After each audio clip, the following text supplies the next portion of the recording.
Let's make అత్తమ్మ style tasty చారు. ఈ చారైతే చంటి పిల్లలకి చాలా మంచిదండి. ఫస్ట్ టైము అన్నం తినిపియడం స్టార్ట్ చేస్తున్నాము, ఏమేసి పెట్టాలి అనుకుంటే ఈ చారైతే పర్ఫెక్ట్‌గా మంచిగా తింటారు చిన్నపిల్లలు.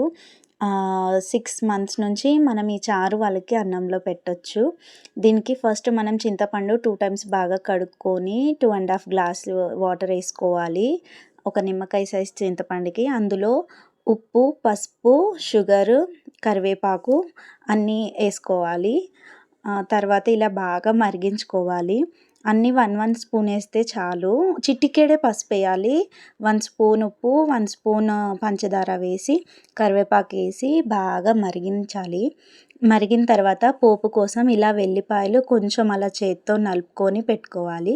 జీలకర్ర, ఆవాలు, వెల్లుల్లి, కరివేపాకు, ఎండుమిర్చి పోపుకి రెడీగా పెట్టుకొని ఇంకా గిన్నెలో పోపేసేసుకోవాలి.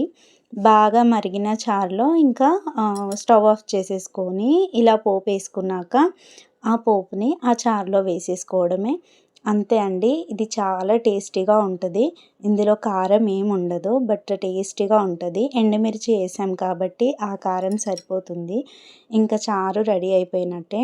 మా పిల్లలకి మా అత్తమ్మ ఇదే పెట్టేది.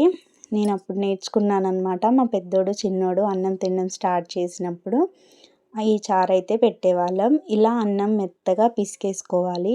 గోరెచ్చగా ఉన్న అన్నాన్ని మంచిగా సాఫ్ట్‌గా మెత్తగా పిసికేసి అందులో కొంచెం చారేసి పెడితే పిల్లలు చక్కగా తింటారండి.